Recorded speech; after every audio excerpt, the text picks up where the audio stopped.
നമസ്കാരം. മുഖ്യമന്ത്രി പിണറായി വിജയൻ വല്ലാത്ത പ്രാണവേദനയോടെ ഇപ്പോൾ വീണവായന തുടങ്ങിയിരിക്കുകയാണെന്നാണ് അറിയുന്നത്. കരിമണൽ കൊള്ളക്കാരൻ കർത്തയിൽ നിന്ന് മാസപ്പടി വിഹിതത്തിൻ്റെ കനപ്പെട്ട രേഖകൾ ഇഡി പിടിച്ചെടുത്തു എന്ന് കേട്ട നിമിഷം മുതൽ കാരണഭൂതൻ ഇപ്പോൾ നിലംപരിശായിരിക്കുകയാണ്. 4 കിറ്റുകളൊക്കെ നൽകിയുള്ള ബലത്തിൽ രണ്ടാം വട്ടവും അധികാരത്തിലെത്തിയ ഇരട്ടച്ചങ്ങൻ്റെ നാണം കെട്ട രാജി ഇന്നോ അല്ലെങ്കിൽ നാളെയോ എന്നതേ നമ്മളെല്ലാവരും തന്നെ അറിയേണ്ടതുള്ളൂ. മകൾ വീണയുടെ തട്ടിപ്പ് കമ്പനിയിലേക്ക് നോക്കുകൂലി എന്ന രീതിയിൽ മാസപ്പടി അക്കൗണ്ടിൽ വന്നതിൻ്റെ തെളിവുകൾ ഇഡി കണ്ടെത്തിയിരിക്കുന്നു. കരിമണൽ കർത്ത ചോദ്യം ചെയ്യലിൽ നിന്ന് ആരോഗ്യ പ്രശ്നങ്ങൾ പറഞ്ഞ് മുങ്ങിയും പാത്തുമൊക്കെ നടന്നെങ്കിലും ഇഡി ഇന്ന് പിടിച്ച പിടിയാലെ ചോദ്യം ചെയ്യുകയായിരുന്നു. മകൾ വീണയുടെ ഇല്ലാത്ത തട്ടിപ്പ് കമ്പനിയിലേക്ക് കിട്ടാത്ത സേവനത്തിൻ്റെ മറവിൽ വെറുതെ കോടികൾ അയച്ചതിൻ്റെ എല്ലാ തെളിവുകളും കണ്ടെത്തിയതോടെ കാരണഭൂതൻ്റെ കാറ്റ് തീർന്നിരിക്കുകയാണ്. വീണമോൾ അകത്താകുന്നത് ഇന്നോ അല്ലെങ്കിൽ നാളെയോ എന്നതേ ഇപ്പോൾ അറിയേണ്ടതായിട്ടുള്ളൂ. മരുമകൻ റിയാസ് ഭാര്യയെ ഉപേക്ഷിക്കുമോ അതോ രാജിവെച്ച് ഒരു മാതൃകാ പുരുഷനായിട്ട് സംസ്ഥാനത്ത് ജീവിക്കുമോ എന്നതും കാത്തിരുന്ന് കാണേണ്ട ഒരു കാര്യം തന്നെയാണ്. ഇഡി ഇന്ന് കർത്തയെ ചോദ്യം ചെയ്തതിലൂടെ ഒരു സാമ്പിൾ വെടിക്കെട്ടാണ് ഇപ്പോൾ നടന്നിരിക്കുന്നത്.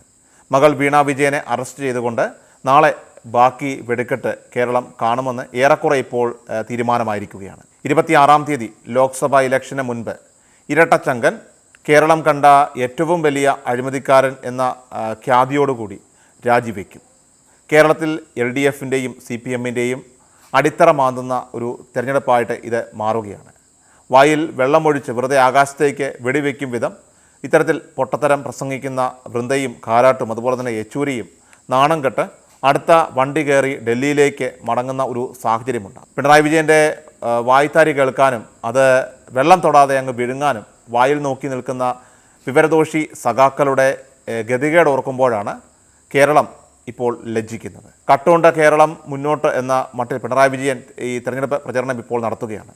ഇദ്ദേഹം എവിടെയൊക്കെ കടന്നു ചെല്ലുന്നു അവിടെയെല്ലാം LDF തോറ്റ് തുന്നം പാടുന്ന സാഹചര്യമാണ് നിലവിലുള്ളത്. മാസപ്പടി കേസിൽ CMRL MD ശശിധരൻ കർത്തയെ വീട്ടിലെത്തി ഇഡി ചോദ്യം ചെയ്യുകയായിരുന്നു.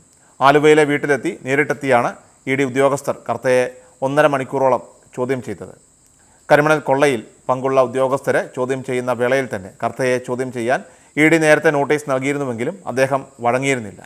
ഹാജരാകാതെ ആരോഗ്യ പ്രശ്നങ്ങളൊക്കെ ചൂണ്ടിക്കാട്ടിക്കൊണ്ട് കർത്ത ഹൈക്കോടതിയിൽ സത്യവാങ്മൂലം നൽകുകയായിരുന്നു. യാത്ര ചെയ്യാൻ കഴിയില്ലെന്ന് ചൂണ്ടിക്കാട്ടി മെഡിക്കൽ രേഖകളും ഹാജരാക്കിയിരുന്നു.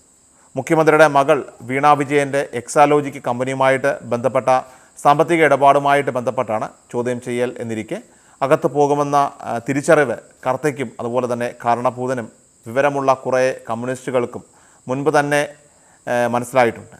CMRL എക്സാലോജിക് സാമ്പത്തിക ഇടപാട് രേഖകൾ ഉദ്യോഗസ്ഥരിൽ നിന്നും ഇഡി തേടിയിരുന്നു. എന്നാൽ ആദായനികുതി വകുപ്പ് പരിശോധിക്കുകയും 2023 തീർപ്പാക്കുകയും ചെയ്തതാണെന്നും അറിയിച്ചിരുന്നു. രേഖകൾ ലഭിക്കാതായതോടെയാണ് ഇഡി കർത്തയെ നേരിട്ടെത്തി ചോദ്യം ചെയ്യുവാൻ തീരുമാനിച്ചത്. മാസപ്പടി കേസിൽ കഴിഞ്ഞ 2 ദിവസങ്ങളായിട്ട് 5 ഉദ്യോഗസ്ഥരെ ഇഡി ചോദ്യം ചെയ്തിരുന്നു.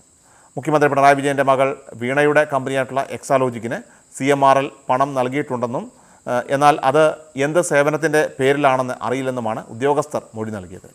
CMRL പ്രതിനിധികളിൽ നിന്ന് പരമാവധി വിവരശേഖരണം നടത്തി ഉടൻ മുഖ്യമന്ത്രിയുടെ മകൾ വീണയ്ക്ക് നോട്ടീസ് നൽകാനാണ് ഇഡിയുടെ നിർണായകമായിട്ടുള്ള നീക്കം. ക്രിഷ്യൽ മീഡിയ എല്ലാ ദിവസവും വാർത്തകൾക്കും അറിയിപ്പുകൾക്കുമായി യൂട്യൂബ് ചാനൽ സബ്സ്ക്രൈബ് ചെയ്യുക, ഫേസ്ബുക്ക് പേജ് ഫോളോ ചെയ്യുക. വാർത്തകളുടെ നോട്ടിഫിക്കേഷനായി ബെൽ ഐക്കൺ എനേബിൾ ചെയ്യുക.